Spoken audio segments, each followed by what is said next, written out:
house this day, and have killed his sons, 70 men on one stone, and have made Abimelech, the son of his female servant, king over the leaders of Shechem, because he is your relative. If you then have acted in good faith and integrity with Jerubbaal and with his house this day, then rejoice in Abimelech, and let him also rejoice in you. But if not, let fire come out from Abimelech and devour the leaders of Shechem and Beth Millo, and let fire come out from the leaders of Shechem and from Beth Millo and devour Abimelech.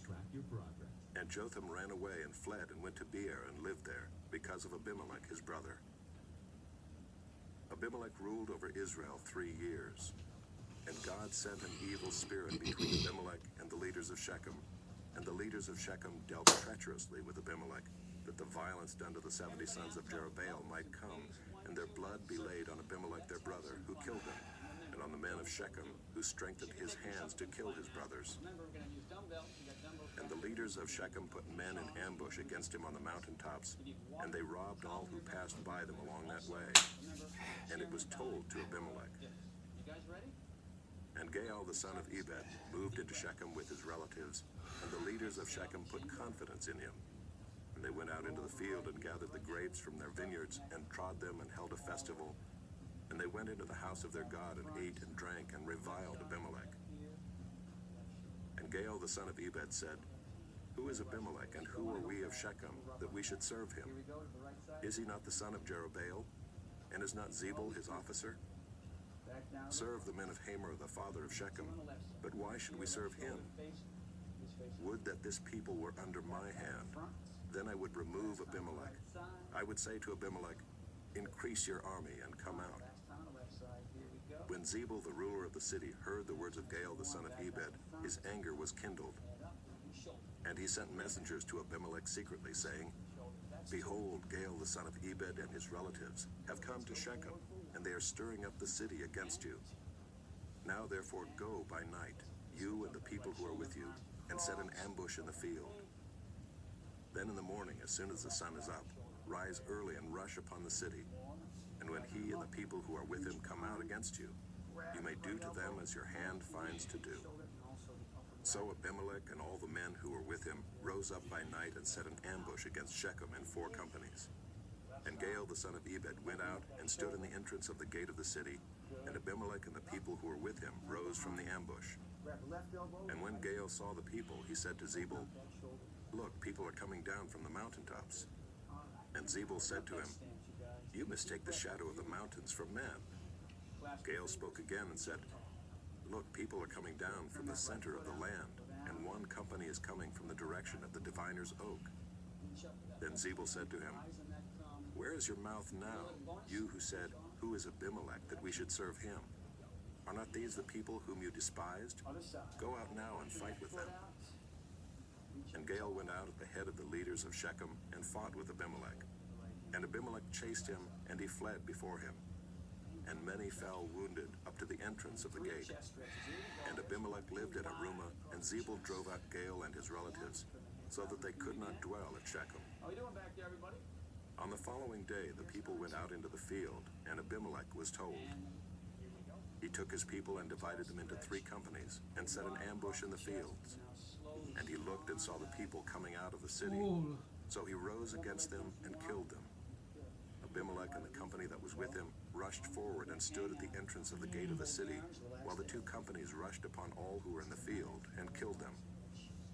And Abimelech fought against the city all that day. He captured the city and killed the people who were in it, and he razed the city and sowed it with salt. When all the leaders of the Tower of Shechem heard of it, they entered the stronghold of the house of Elbereth. Abimelech was told that all the leaders of the Tower of Shechem were gathered together. And Abimelech went up to Mount Zalmon, he and all the people who were with him. And Abimelech took an axe in his hand, and cut down a bundle of brushwood, and took it up and laid it on his shoulder. And he said to the men who were with him, What you have seen me do, hurry and do as I have done. So every one of the people cut down his bundle, and following Abimelech, put it against the stronghold, and they set the stronghold on fire over them, so that all the people of the Tower of Shechem also died, about 1,000 men and women. Then Abimelech went to Thebez and encamped against Thebez and captured it. But there was a strong tower within the city, and all the men and women and all the leaders of the city fled to it and shut themselves in, and they went up to the roof of the tower. And Abimelech came to the tower and fought against it and drew near to the door of the tower to burn it with fire. And a certain woman threw an upper millstone on Abimelech's head and crushed his skull. Then he called quickly to the young man, his armor-bearer, and said to him, "Draw your sword and kill me, lest they say of me, 'A woman killed him.' And his young man thrust him through, and he died. And when the men of Israel saw that Abimelech was dead, everyone departed to his home. Thus God returned the evil of Abimelech, which he committed against his father in killing his 70 brothers. And God also made all the evil of the men of Shechem return on their heads, and upon them came the curse of Jotham, the son of Jerubbaal." Chapter 10. After Abimelech there arose to save Israel Tola the son of Puah, the son of Dodo, a man of Issachar, and he lived at Shamir in the hill country of Ephraim. And he judged Israel 23 years. Then he died and was buried at Shamir. After him arose Jair the Gileadite, who judged Israel 22 years. And he had 30 sons who rode on 30 donkeys, and they had 30 cities, called Havoth-Jair to this day, which are in the land of Gilead. And Jair died and was buried in Kamon. The people of Israel again did what was evil in the sight of the Lord, and served the Baals and the Ashtaroth, the gods of Syria, the gods of Sidon, the gods of Moab, the gods of the Ammonites, and the gods of the Philistines. And they forsook the Lord and did not serve him. So the anger of the Lord was kindled against Israel, and he sold them into the hand of the Philistines and into the hand of the Ammonites. And they crushed and oppressed the people of Israel that year. For 18 years they oppressed all the people of Israel who were beyond the Jordan in the land of the Amorites, which is in Gilead. And the Ammonites crossed the Jordan to fight also against Judah, and against Benjamin, and against the house of Ephraim, so that Israel was severely distressed. And the people of Israel cried out to the Lord, saying, "We have sinned against you, because we have forsaken our God, and have served the Baals." And the Lord said to the people of Israel, "Did I not save you from the Egyptians, and from the Amorites, from the Ammonites, and from the Philistines? The Sidonians also, and the Amalekites, and the Maonites oppressed you, and you cried out to me, and I saved you out of their hand. Yet you have forsaken me and served other gods. Therefore I will save you no more. Go and cry out to the gods whom you have chosen. Let them save you in the time of your distress." And the people of Israel said to the Lord, "We have sinned. Do to us whatever seems good to you. Only please deliver us this day." So they put away the foreign gods from among them and served the Lord. And he became impatient over the misery of Israel. Then the Ammonites were called to arms, and they encamped in Gilead. And the people of Israel came together, and they encamped at Mizpah. And the people, the leaders of Gilead, said one to another, "Who is the man who will begin to fight against the Ammonites? He shall be head over all the inhabitants of Gilead."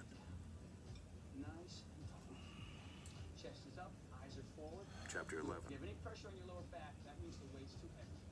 Now Jephthah the Gileadite was a mighty warrior, but he was the son of a prostitute. Gilead was the father of Jephthah. And Gilead's wife also bore him sons. And when his wife's sons grew up, they drove Jephthah out and said to him, "You shall not have an inheritance in our father's house, for you are the son of another woman." Then Jephthah fled from his brothers and lived in the land of Tob. And worthless fellows collected around Jephthah and went out with him. After a time the Ammonites made war against Israel. And when the Ammonites made war against Israel, the elders of Gilead went to bring Jephthah from the land of Tob. And they said to Jephthah, "Come and be our leader, that we may fight against the Ammonites." But Jephthah said to the elders of Gilead, "Did you not hate me and drive me out of my father's house? Why have you come to me now when you are in distress?" And the elders of Gilead said to Jephthah, "That is why we have turned to you now, that you may go with us and fight against the Ammonites and be our head over all the inhabitants of Gilead." Jephthah said to the elders of Gilead, "If you bring me home again to fight against the Ammonites, and the Lord gives them over to me, I will be your head. And the elders of Gilead said to Jephthah, the Lord will be witness between us if we do not do as you say. So Jephthah went with the elders of Gilead, and the people made him head and leader over them. And Jephthah spoke all his words before the Lord at Mizpah. Then Jephthah sent messengers to the king of the Ammonites and said, what do you have against me that you have come to me to fight against my land? And the king of the Ammonites answered the messengers of Jephthah, because Israel, on coming up from Egypt, took away my land, from the Arnon to the Jabbok and to the Jordan. Now therefore restore it peaceably. Jephthah again sent messengers to the king of the Ammonites and said to him, thus says Jephthah, Israel did not take away the land of Moab or the land of the Ammonites, but when they came up from Egypt, Israel went through the wilderness to the Red Sea and came to Kadesh. Israel then sent messengers to the king of Edom, saying, please let us pass through your land. But the king of Edom would not listen. And they sent also to the king of Moab, but he would not consent. So Israel remained at Kadesh. Then they journeyed through the wilderness and went around the land of Edom and the land of Moab, and arrived on the east side of the land of Moab, and camped on the other side of the Arnon. But they did not enter the territory of Moab, for the Arnon was the boundary of Moab. Israel then sent messengers to Sihon, king of the Amorites, king of Heshbon. And Israel said to him, please let us pass through your land to our country. But Sihon did not trust Israel to pass through his territory. So Sihon gathered all his people together and encamped at Jahaz and fought with Israel. And the Lord, the God of Israel, gave Sihon and all his people into the hand of Israel, and they defeated them. So Israel took possession of all the land of the Amorites who inhabited that country. And they took possession of all the territory of the Amorites from the Arnon to the Jabbok, and from the wilderness to the Jordan. So then the Lord, the God of Israel, dispossessed the Amorites from before his people Israel. And are you to take possession of them? Will you not possess what Chemosh your God gives you to possess? And all that the Lord our God has dispossessed before us, we will possess. Now are you any better than Balak the son of Zippor, king of Moab? Did he ever contend against Israel, or did he ever go to war with them? While Israel lived in Heshbon and its villages, and in Aroer and its villages, and in all the cities that are on the banks of the Arnon, 300 years, why did you not deliver them within that time? I therefore have not sinned against you, and you do me wrong by making war on me. The Lord, the judge, decide this day between the people of Israel and the people of Ammon. But the king of the Ammonites did not listen to the words of Jephthah that he sent to him.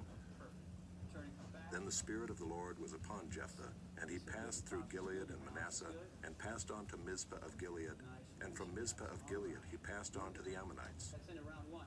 And Jephthah made a vow to the Lord and said, if you will give the Ammonites into my hand, then whatever comes out from the doors of my house to meet me when I return in peace from the Ammonites shall be the Lord's, and I will offer it up for a burnt offering. So Jephthah crossed over to the Ammonites to fight against them, and the Lord gave them into his hand. And he struck them from Aroer to the neighborhood of Minnith, 20 cities, and as far as Abel-Keramim, with a great blow. So the Ammonites were subdued before the people of Israel.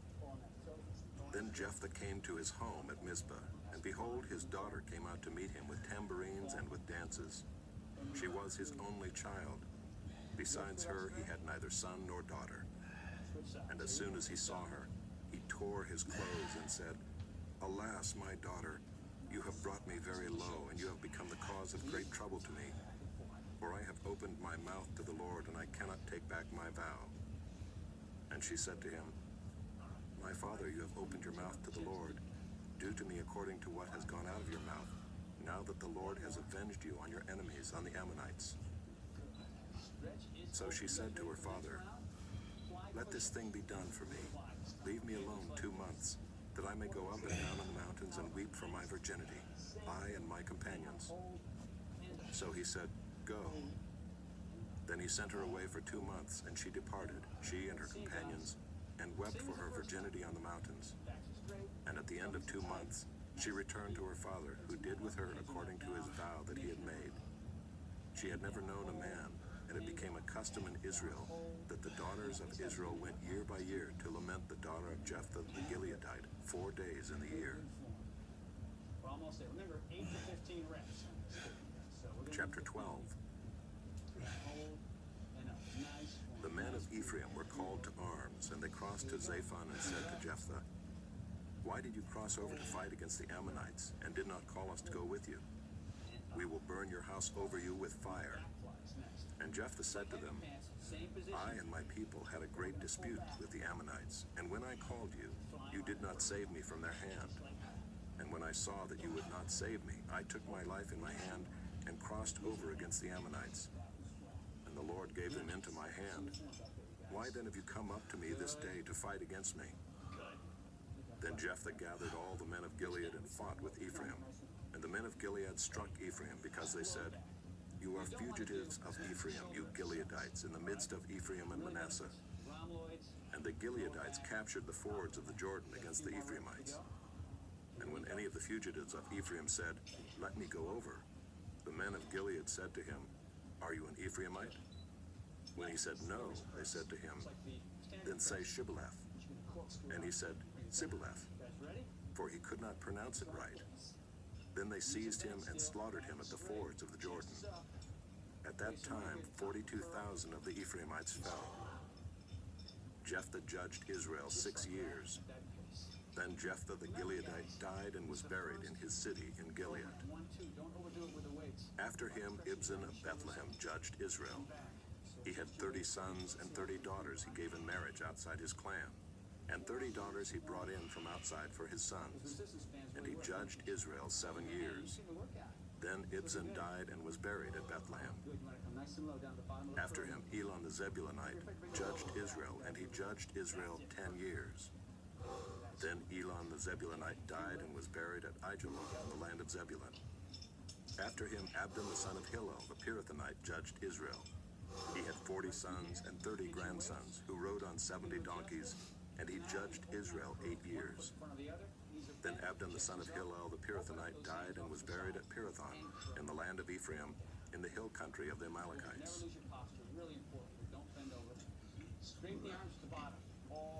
Chapter 13.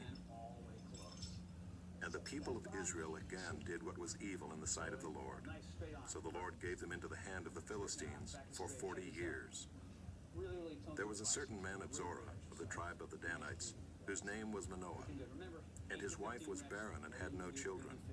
And the angel of the Lord appeared to the woman and said to her, "Behold, you are barren and have not borne children, but you shall conceive and bear a son.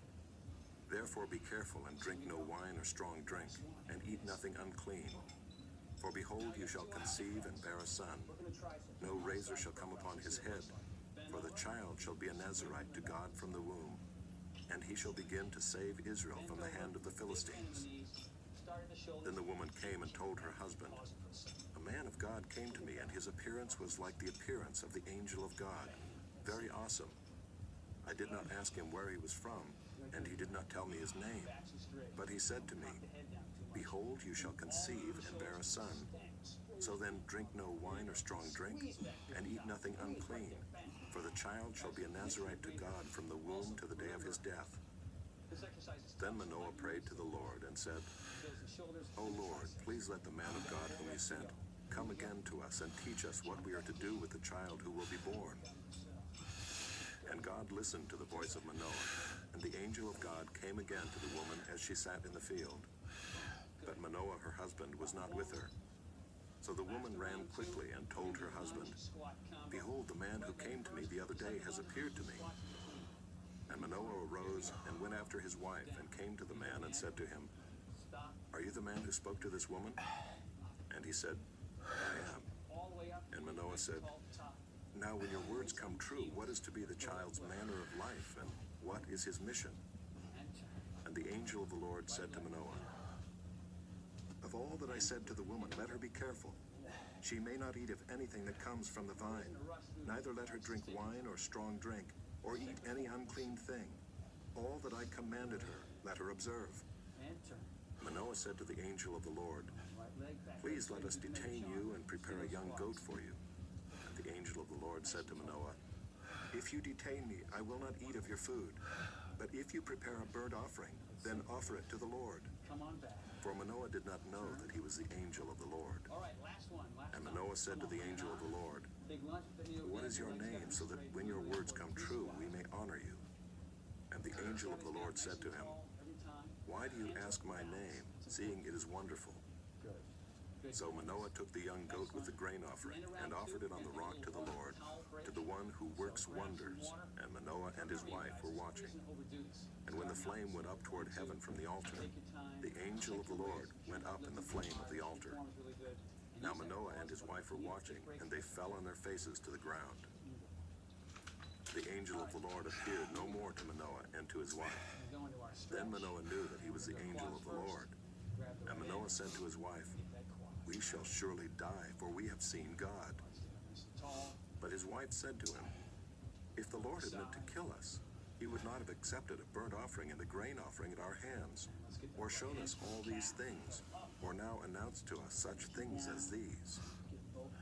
And the woman bore a son, and called his name Samson.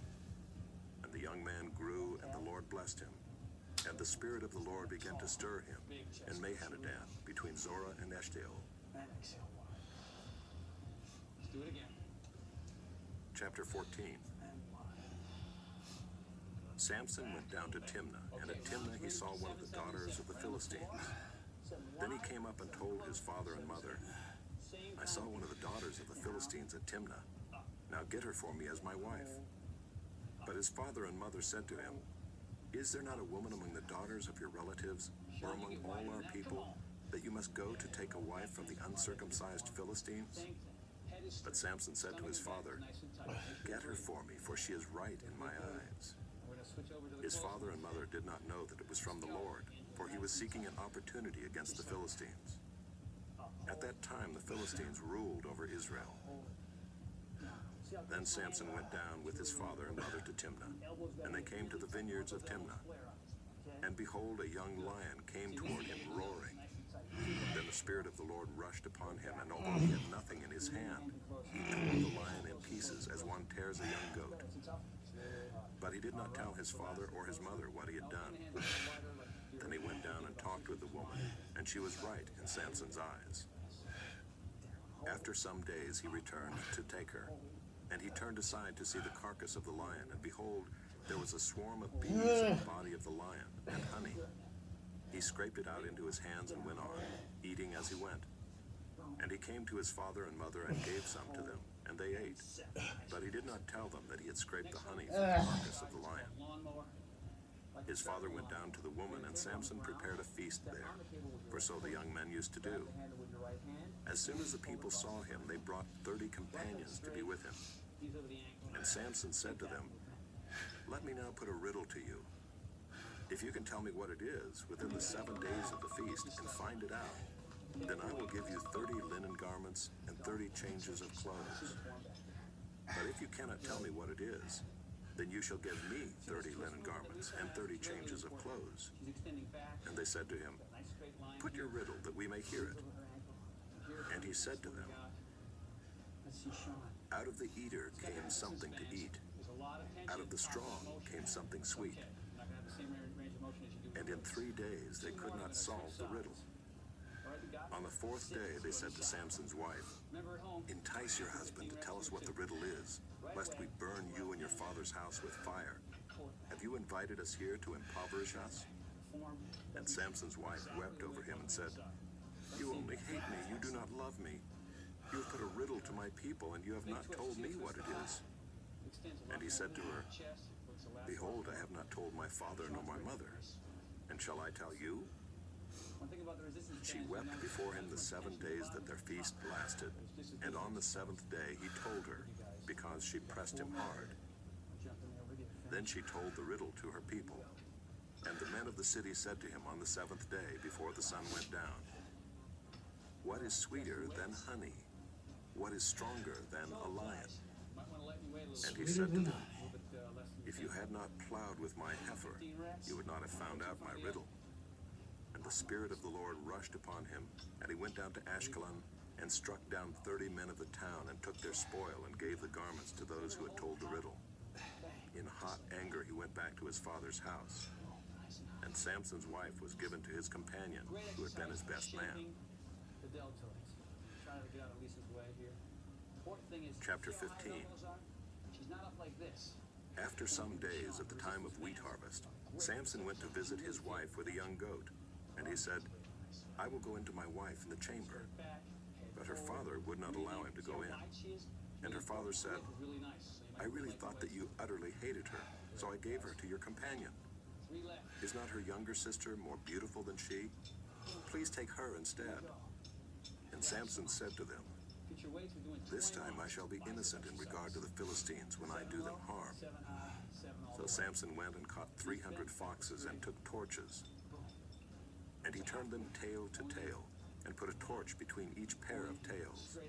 And when he had set fire to the torches, he let the foxes go into the standing grain of the Philistines and set fire to the stacked grain and the standing grain, as well as the olive orchards. Then the Philistines said, "Who has done this?" And they said, "Samson, the son-in-law of the Timnite, because he has taken his wife and given her to his companion." And the Philistines came up and burned her and her father with fire. And Samson said to them, "If this is what you do, I swear I will be avenged on you, and after that I will quit." And he struck them hip and thigh with a great blow, and he went down and stayed in the cleft of the rock of Edom. Then the Philistines came up and encamped in Judah and made a raid on Lehi. And the men of Judah said, "Why have you come up against us?" They said, "We have come up to bind Samson, to do to him as he did to us." Then 3,000 men of Judah went down to the cleft of the rock of Edom and said to Samson, "Do you not know that the Philistines are rulers over us? What then is this that you have done to us?" And he said to them, "As they did to me, so have I done to them." And they said to him, "We have come down to bind you, that we may give you into the hands of the Philistines." And Samson said to them, "Swear to me that you will not attack me yourselves." They said to him, "No, we will only bind you and give you into their hands. We will surely not kill you." So they bound him with 2 new ropes and brought him up from the rock. When he came to Lehi, the Philistines came shouting to meet him.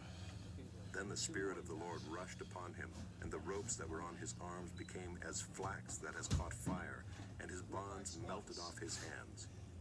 And he found a fresh jawbone of a donkey, and put out his hand and took it, and with it he struck 1,000 men. And Samson said, "With the jawbone of a donkey, heaps upon heaps. With the jawbone of a donkey have I struck down 1,000 men." As soon as he had finished speaking, he threw away the jawbone out of his hand.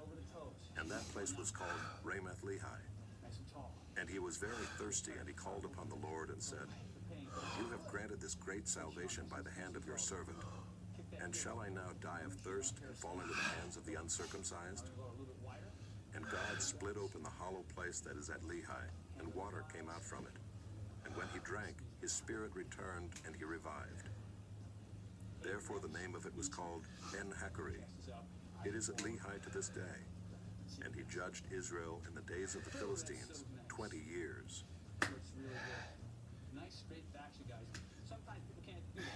Chapter 16. Samson went to Gaza, and there he saw a prostitute, and he went into her. The Gazites were told, "Samson has come here." And they surrounded the place and set an ambush for him all night at the gate of the city. They kept quiet all night, saying, "Let us wait till the light of the morning, then we will kill him." But Samson lay till midnight, and at midnight he arose and took hold of the doors of the gate of the city and the 2 posts, and pulled them up, bar and all, and put them on his shoulders and carried them to the top of the hill that is in front of Hebron. After this he loved a woman in the valley of Sorek, whose name was Delilah. And the lords of the Philistines came up to her and said to her, "Seduce him and see where his great strength lies, and by what means we may overpower him, that we may bind him to humble him. And we will each give you 1,100 pieces of silver." So Delilah said to Samson, "Please tell me where your great strength lies, and how you might be bound, that one could subdue you." Samson said to her, If they bind me with 7 fresh bowstrings that have not been dried, then I shall become weak and be like any other man. Then the lords of the Philistines brought up to her 7 fresh bowstrings that had not been dried, and she bound him with them. Now she had men lying in ambush